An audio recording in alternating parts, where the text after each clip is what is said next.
بسم اللہ الرحمن الرحیم۔ گرم تیل میں جل کر کباب بننا منظور۔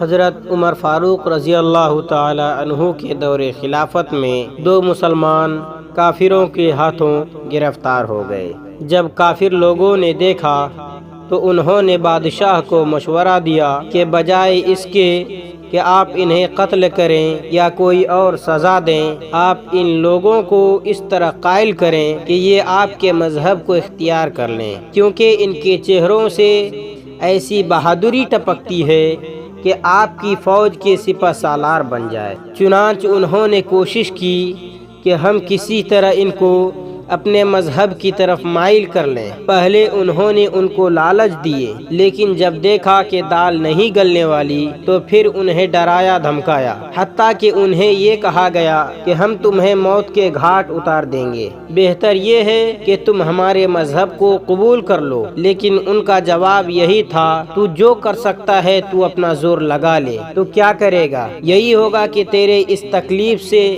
ہمیں موت آ جائے گی۔ جب ان کی طرف سے یہ جواب سنا تو وہ سٹپٹا اٹھے اور پریشان ہوئے کہ ان کے ساتھ کیا معاملہ کیا جائے۔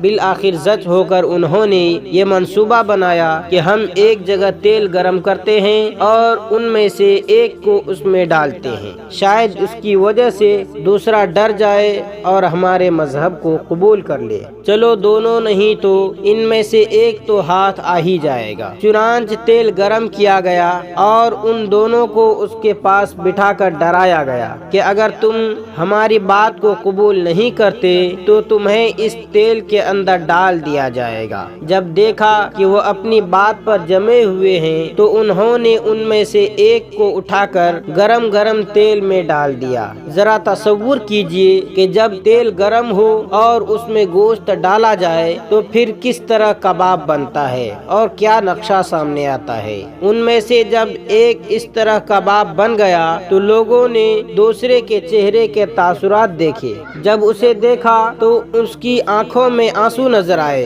وہ سمجھ گئے کہ یہ کچھ ڈر گئے ہیں۔ چنانچہ وہ کہنے لگے کہ ہم تو پہلے ہی کہتے تھے کہ اگر تم ہماری بات مان لو گے تو ہم تمہیں کچھ بھی نہیں کہیں گے۔ چلو پہلے کے ساتھ تو جو کچھ پیش آیا وہ تو ہو گیا، اب اگر تم ہماری بات مان لو تو ہم تمہیں تیل میں نہیں ڈالیں گے۔ اس پر انہوں نے بادشاہ کو جواب دیا کہ شاید تو سمجھتا ہے کہ میں اس بات سے ڈر رہا ہوں کہ جیسے تو نے اس کو تیل میں ڈالا ہے اسی طرح تو مجھے بھی تیل میں ڈال دے گا۔ ہرگز ایسا نہیں۔ حقیقت یہ ہے کہ مجھے یہ خیال آ رہا ہے کہ میری یہ ایک ہی جان ہے، جب تم مجھے ایک دفعہ تیل میں ڈالو گے تو وہ تو ختم ہو جائے گی۔